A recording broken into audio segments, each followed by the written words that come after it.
Mi nombre es Mariana Núñez y tengo 32 años. El sábado pasado, en la lujosa cena de Navidad de mis padres en San Pedro, mi padre empujó a mi hija de 9 años, Abril, fuera de su silla. Ella golpeó el suelo con fuerza, justo enfrente de 20 familiares que observaron en un silencio tan denso que se sintió como una aprobación. Mi padre ni siquiera miró hacia abajo. Simplemente se burló, declarando que el asiento era para sangre real, no para un caso de caridad. No grité y no armé un escándalo. Simplemente la ayudé a levantarse, lo miré directamente a los ojos y dije 4 palabras: tu legado termina esta noche. Dejé caer las llaves de mi casa sobre la mesa y salí hacia la tormenta sin mirar atrás. ¿Alguna vez se han sentido como el invisible en su propia familia? Háganme saber su historia abajo en los comentarios. Dejen un comentario y háganme saber desde dónde están escuchando y qué hora es para ustedes en este momento. Me encantaría saber quién es parte de nuestra comunidad. No lloré mientras me alejaba conduciendo, y no pregunté por qué lo hizo. Mientras navegaba a través de la helada noche de Monterrey, el interior del automóvil olía al chocolate caliente derramado de Abril y al cuero frío de una vida que finalmente estaba dejando atrás. Mi mente no estaba en un estado de pánico. En cambio, estaba realizando una auditoría fría y clínica. Durante 5 largos años, yo había sido la arquitecta silenciosa de la supervivencia de mi familia.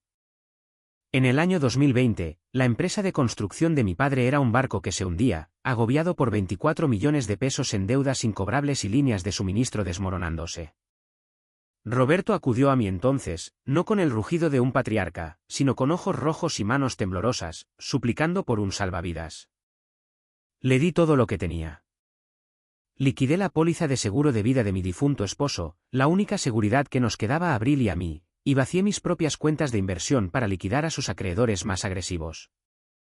Me mudé de regreso a esa mansión llena de corrientes de aire y trabajé jornadas de 14 horas rediseñando toda su red de logística y adquisiciones sin tomar un solo centavo en salario. Salvé la propiedad de San Pedro. Salvé su reputación y salvé su nombre.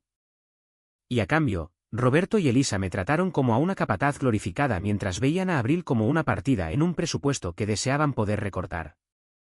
Se vestían con seda y bebían el mejor whisky que mi trabajo pagaba. Sin embargo, miraban a mi hija como si fuera una mancha en el piso de caoba.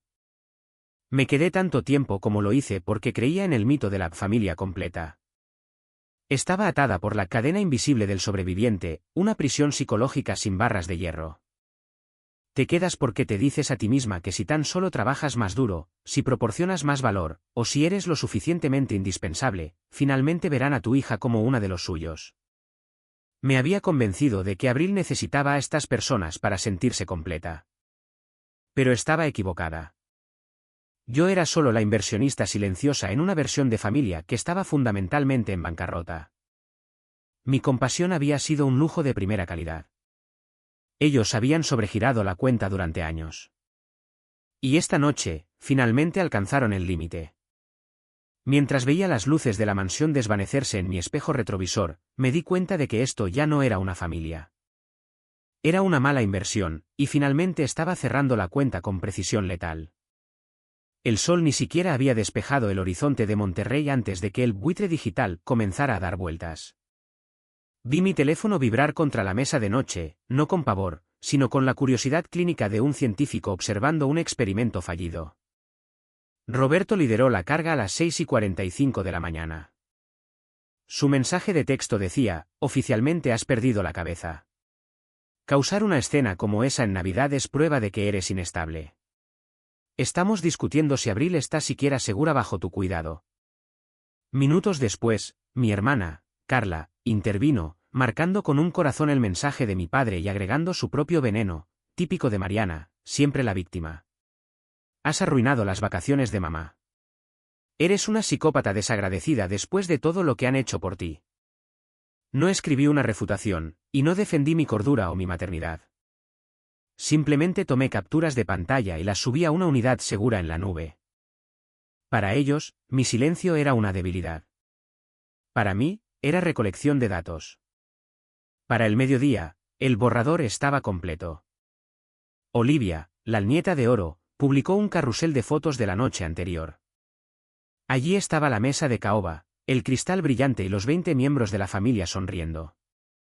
Parecían un retrato de la elegancia regia. Pero Abril no se encontraba por ninguna parte. Era como si nunca hubiera existido, como si el suelo que había golpeado no tuviera una marca de desgaste de sus pequeños zapatos. Mi familia no era solo tóxica. Eran revisionistas profesionales. Miré la foto de esos 20 adultos y me di cuenta de que estaba viendo la trampa de la crueldad normalizada. La gente a menudo pregunta cómo 20 miembros de una familia pueden ver a una niña de 9 años ser agredida y permanecer en silencio. Es porque en el hogar de los Hernández, el ego de Roberto era la moneda principal. Habían sido condicionados a creer que mantener la fachada elegante era más importante que la seguridad de una niña que no compartía su ADN. Su silencio no era una falta de acción. Era una transacción. Estaban intercambiando la dignidad de mi hija por la comodidad de la aprobación de Roberto y la promesa de una herencia futura. Era una máquina bien engrasada de luz de gas colectiva donde la persona que señala el fuego es tratada como el pirómano. Miré a Abril, que estaba coloreando silenciosamente en la pequeña mesa del hotel, con movimientos vacilantes y los ojos aún sombreados. Sentí una claridad fría invadirme. Esta no era una dinámica familiar que pudiera arreglar con una conversación o una tarjeta de vacaciones. Había estado pagando una suscripción de alto interés a un grupo de personas que trataban a mi hija como un costo general que querían eliminar. Mi compasión había sido un recurso que habían sobregirado durante 32 años. Y la cuenta ahora estaba permanentemente cerrada. No solo me estaba yendo. Estaba deconstruyendo toda la base sobre la que se paraban. Abrí mi computadora portátil y miré el pagaré garantizado por 24 millones de pesos que había gestionado discretamente. Tu legado termina esta noche. Le había dicho que lo decía en serio. Me comuniqué con mi abogado personal, Gerardo, y le envié los archivos que había estado preparando durante meses. Esto no iba a ser una disputa familiar desordenada. Iba a ser una liquidación total. La mañana del lunes no comenzó con un saludo festivo o una solicitud de reconciliación. Comenzó con una reunión formal y una oficina con paredes de vidrio en el 10º piso del centro de Monterrey. Mi abogado, Gerardo, no me ofreció simpatía. Me ofreció un bolígrafo. Había sido el abogado comercial de mi difunto esposo, un hombre que veía el mundo a través del prisma frío de cláusulas blindadas y responsabilidad civil. Para él, mi familia no era una colección de personas. Eran un conjunto de riesgos contractuales que necesitaban ser mitigados. Hace 5 años, cuando la empresa de Roberto se estaba desangrando, no solo le entregué 24 millones de pesos como regalo. Yo era una directora de logística. Sabía que la familia era una variable, pero un carril era una constante. Había obligado a Roberto a firmar un acuerdo de reestructuración a cambio del rescate financiero. Estaba tan desesperado por salvar su imagen y su mansión que ni siquiera leyó los anexos. Asumió que yo era su hija leal, la que siempre proporcionaría la red de seguridad por 0 pesos a cambio. Estaba equivocado. El acuerdo que firmó me daba la propiedad total de la flota de transporte completa de la empresa de construcción y cada pieza de maquinaria pesada que poseían durante 5 años. Le había permitido usar mis activos gratis para mantener la ilusión de su éxito. Había subsidiado su ropa de seda y su whisky de primera calidad asumiendo los costos de mantenimiento de los mismos camiones que construyeron su imperio. Pero a partir de las 8 de la mañana de hoy, ese subsidio expiró. Autoriza la recuperación, dije, con mi voz tan plana como un tono demarcado. Gerardo asintió y presionó un botón en su intercomunicador. En cuestión de minutos, la cadena logística que había pasado una década construyendo se puso en movimiento. Esto no fue un estallido repentino de ira. Fue la ejecución de una estrategia de salida preplanificada. No estaba simplemente quitándole una silla a una niña. Estaba quitando los motores literales de debajo de un negocio multimillonario. Para las 2 de la tarde, mi teléfono comenzó a vibrar con un tipo diferente de energía. Ya no eran solo insultos.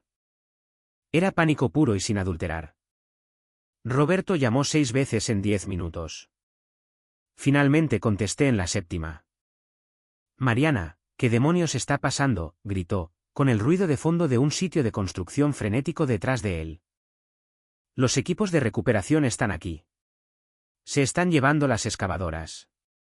Se están llevando las plataformas en medio de un vertido de concreto. Me vas a costar el contrato de la ciudad. No te estoy costando nada, Roberto, respondí, mirando hacia el cerro de la silla. Simplemente estoy reclamando mi propiedad. Le dijiste a Abril que el asiento en tu mesa era solo para sangre real. Bueno, si no hay línea de sangre para mi hija, entonces no hay maquinaria para tu compañía. ¿Quieres ser un hombre de herencia pura? Entonces adelante y cava tus cimientos con tus propias manos. Colgué antes de que pudiera responder. No sentí una oleada de alegría. En cambio, sentí el clic tranquilo y satisfecho de una pieza de rompecabezas cayendo en su lugar. La carrera de Roberto se construyó sobre la espalda de mi experiencia logística y mi capital. Sin mis camiones, él era solo un anciano en un traje costoso parado sobre una pila de tierra. El colapso ya no era una posibilidad. Era un envío activo, y estaba llegando antes de lo previsto. La oficina de Gerardo estaba en silencio excepto por el clic rítmico de su ratón mientras se desplazaba por archivos digitales archivados. Estábamos excavando a través de la historia de la empresa, buscando cualquier ventaja para asegurar que la contrademanda de Roberto por acoso nunca viera una sala de tribunal. Mi padre siempre me había dicho que su socio original se había alejado del negocio hace 20 años porque no podía manejar el estrés. Se había pintado a sí mismo como el héroe que salvó los trabajos de 50 hombres mientras su amigo, Elías, simplemente renunció. Elías era el padre biológico de Abril. Había muerto en un apartamento pequeño y húmedo hace 9 años, solo meses después de que Abril naciera. Roberto se había parado en el funeral y prometido acoger a la pobre huérfana, diciéndole a la familia que la criaría como propia, a pesar del fracaso de su padre. Durante 9 años, yo había creído esa narrativa. Había estado agradecida con mi padre por su supuesta amabilidad. Mariana, dijo Gerardo, con su voz cortando mis pensamientos como un bisturí. Estoy mirando la disolución original de la sociedad de hace 2 décadas.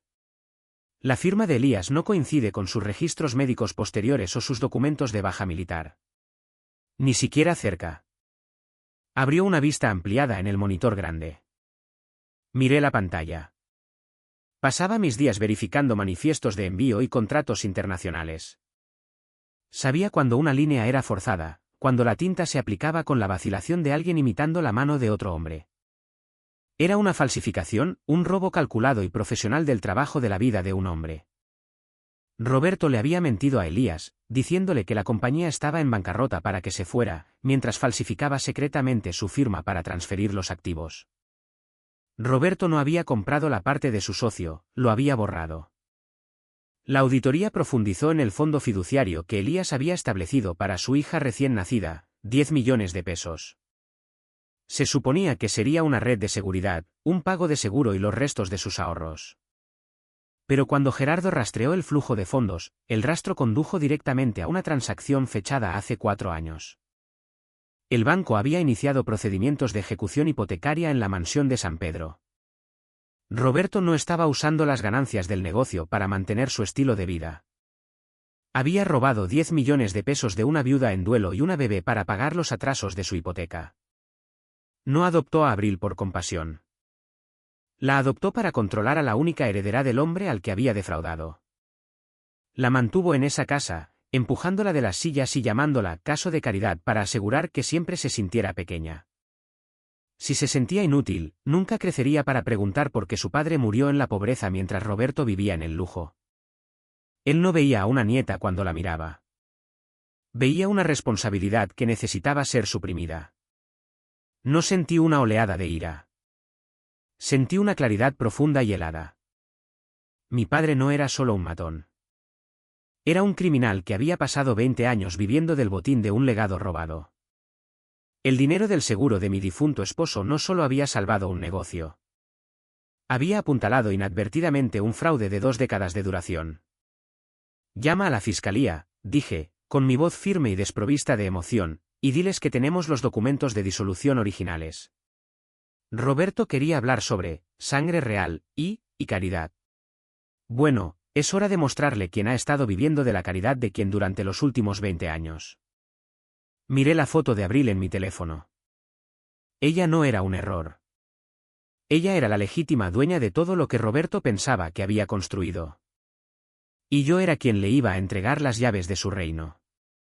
Las pesadas puertas de roble de mi oficina no solo se abrieron, fueron empujadas. Roberto y Elisa irrumpieron, luciendo como fantasmas de las personas que se habían sentado a la cabecera de esa mesa en San Pedro hace solo unos días. El rostro de Roberto, usualmente una máscara de bronceado y arrogancia, era ahora de un gris enfermizo. Elisa estaba temblando, con su bufanda de seda de diseñador anudada fuertemente alrededor de su garganta, como para mantener su compostura unida. No vinieron a disculparse. Vinieron a negociar por sus vidas. Mariana, detén esta locura inmediatamente, ladró Roberto. Pero el rugido había sido reemplazado por un carraspeo desesperado.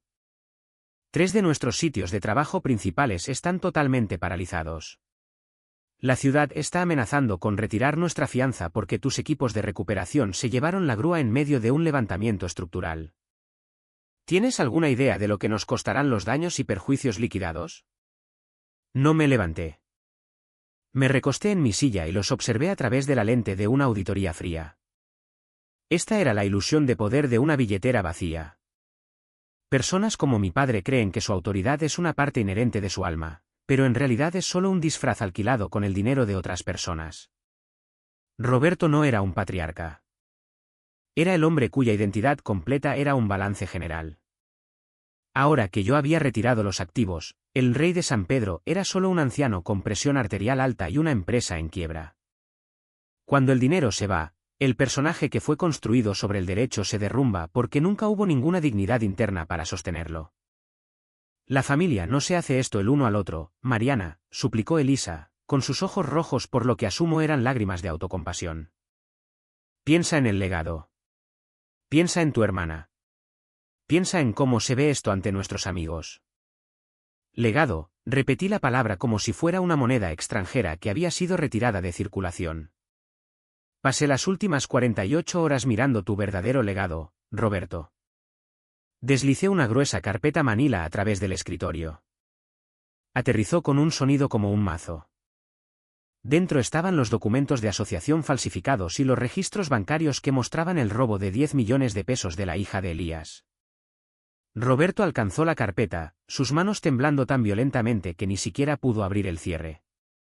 No necesitaba hacerlo. Sabía exactamente lo que había dentro. Había estado viviendo en una casa, mantenida a flote por los huesos del futuro de su mejor amigo. Elías era mi socio, susurró Roberto. Era tu víctima, le corregí, con mi voz tan plana como un certificado de defunción. Robaste el trabajo de su vida. Robaste la seguridad de Abril. Y luego tuviste la audacia de llamarla caso de caridad mientras vivías de su herencia. Elisa miró a Roberto, luego de vuelta a mí, su boca abriéndose y cerrándose en una confesión silenciosa. No estaban conmocionados por el crimen. Estaban conmocionados de que la hija útil finalmente hubiera realizado la autopsia. Por favor, Roberto finalmente se quebró, hundiéndose en la silla, la misma silla que yo había comprado para esta oficina con mi propio salario. Lo devolveremos. Estableceremos un nuevo fideicomiso. Solo libera el equipo para que pueda terminar el contrato de la ciudad. Estoy perdiendo todo. Me levanté lentamente.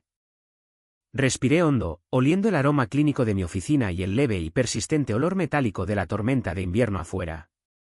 Dijiste que ese asiento en la mesa de la cena era solo para sangre real, Roberto. Dijiste que Abril era solo una invitada en tu casa. Saqué un segundo documento de mi escritorio, el aviso formal de desalojo para la mansión de San Pedro, respaldado por el gravamen que yo tenía a través del acuerdo de deuda de 24 millones de pesos. Tenías razón en una cosa, dije, con mi tono letal y tranquilo. Esa casa es un legado, pero no es tuyo. El título está siendo transferido a Abril como parte de la restitución por los 10 millones de pesos que malversaste, más intereses. Nos estás echando, chilló Elisa. Estoy devolviendo la propiedad a su legítimo dueño, respondí. Tienen 72 horas para desalojar. Si se llevan aunque sea una cuchara de plata que pertenezca a la memoria de su padre, haré que la fiscalía escale los cargos de fraude a hurto mayor.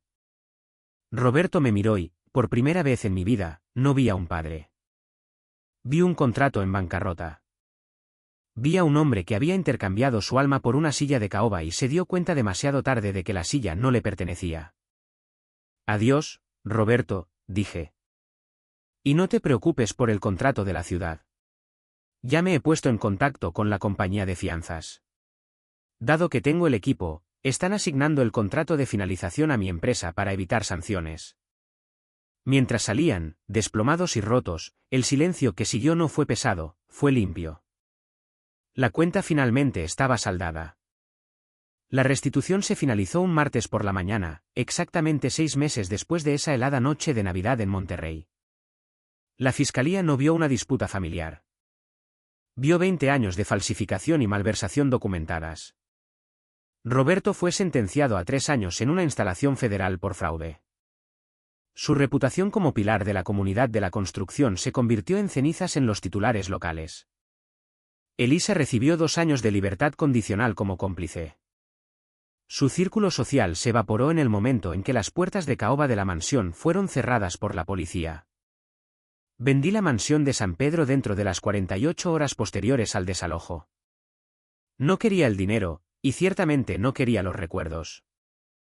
Esa casa nunca fue un hogar. Era una tumba construida sobre el robo del futuro de un hombre muerto.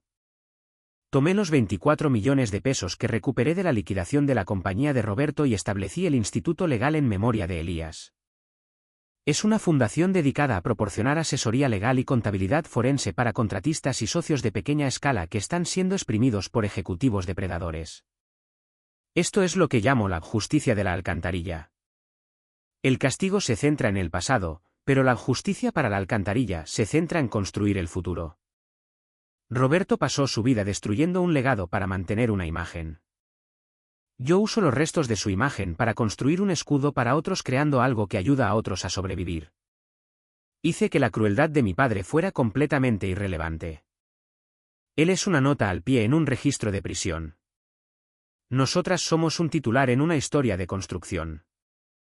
Abril y yo nos mudamos a una cabaña pequeña y llena de luz en las afueras de la ciudad, lejos de las tradiciones asfixiantes de la élite de San Pedro. No hay sillas de caoba aquí, solo una mesa de madera robusta donde cada asiento se gana a través de la amabilidad, no del ADN. La observo ahora, sentada en el porche mientras el aire de primavera de Nuevo León lleva el aroma de jazmín y hierba nueva.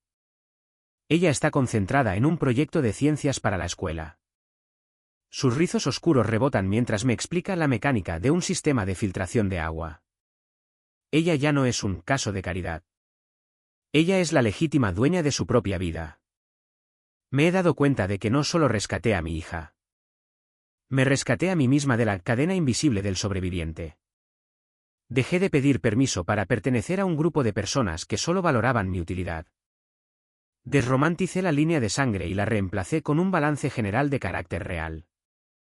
Quiero dejarles con esto, una carta para aquellos que siempre se han sentido como si estuvieran viviendo al borde de su propia familia. No necesitan su asiento en la mesa para ser válidos.